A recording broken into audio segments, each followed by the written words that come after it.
Please welcome Hunter Mahan to the Shaw Media Center. Hunter, 8 under 64 today and 13 under total through 36 holes. Your third 36-hole lead of your career. Maybe you could take us through what's worked so far, and we'll open it up for some questions.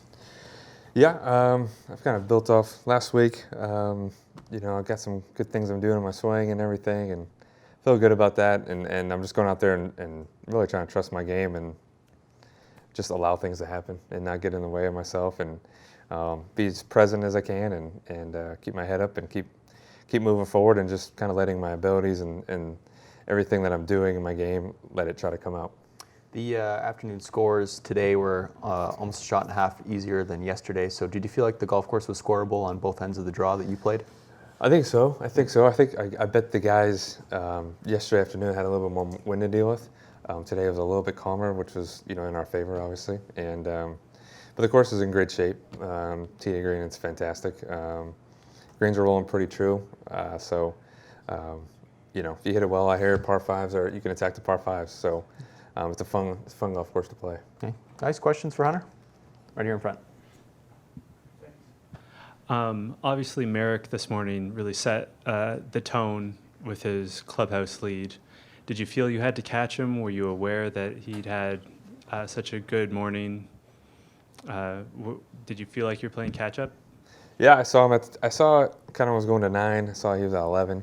And it was weird because I saw him, I think he was at 7 or 8 or something, and then he was at 11. So I was like, that's a 62 is a pretty good round there. But I didn't really think I had to catch him. I mean, there's so much golf to be playing here. But I think I just wanted to go out there and not try to shoot for a score, but just try to play golf. And I knew I was swinging so well. I'm doing everything well. I just want to let that happen and not hold on to anything and just play free. And that's what I did. And that's, I think, how I was able to bury the last 3, because I just kind of kept my head up and I kept going, and I really wasn't thinking about finishing strong or anything. I was just trying to finish that hole and stay in the present as much as I could, and not get too caught up in the leaderboard or anything else.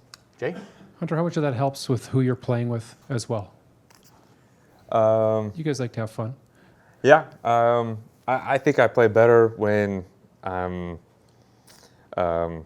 talking in between shots, and I'm not kind of putting my head down and thinking about my last swing if it wasn't very good. I think I do better when I'm walking forward, heads up, being in the present, talking to my caddy Wood or whoever. We had a good day out there. I never played with Billy before. I've just started to get to know him probably the last few weeks, so it was fun to play with him. DJ's a great guy to play with, so it does help. But the more I can kind of keep my head up and not worry about anything behind me, it always works to my favor. It's great to see the golf boys in contention, you and Bubba. You're north of the border. Is it time to maybe do something golf boy style for your Canadian fans? Because you got a lot of stuff to work with material-wise. I don't think so. I think we're focused on playing golf. We're not. This isn't the golf boys arena here. This is golf arena. So I think we're both focused on that this week. Right over here, David. Hey, Hunter, I was following you there. Can you tell me the time of being focused? At number 12, that cell phone rang, and you had to step back, and you caught a break there with the the ball not going in the creek. Great, incredible par save. Was that a bit of a pivotal to kind of keep the momentum going in the back 9 there? Yes and no. I hoped it wouldn't stop my momentum if I did make bogey, because that'd be I wouldn't be a very good player if it did, because it's just one shot, and I didn't even make that bad a swing. I just hit a little bit off the heel. That's why I went right, but got a great break. And it was, there's actually quite a bit of area up there. If you can find your ball, you can kind of hack it out of there. But I got a great break and was able to hit it way up there. Yeah, I mean, gosh, it's just a sign of golf. I'm hitting it so great, having come close to missing a fairway, then I hit a squirrely one like that, that's why you always got to shoot, keep your head up, and know that each shot is pivotal, and the next one's the most important. You can't take anything for granted in this game. At the back there, can we get you a mic first? Sorry, Hunter, you talked about how much fun you're having out there. I wonder, is it more fun playing this tournament this week, coming after playing a difficult major championship on Muirfield last week? It is. I think they did a good job with the setup here, because they could have grown the rough up and make it really difficult, and it's tough to come back from a major and play the next week, especially when it's a hard golf course. You know, it's really a mental grind. But I think the golf course setup is fantastic because it's still playable, but it's still difficult and still challenging. And I'm just kind of trying to go out there and play. And like I said, the more I'm relaxed out there and just letting things happen and not grinding away after a missed shot or something like that, being in the past or something, that always helps me.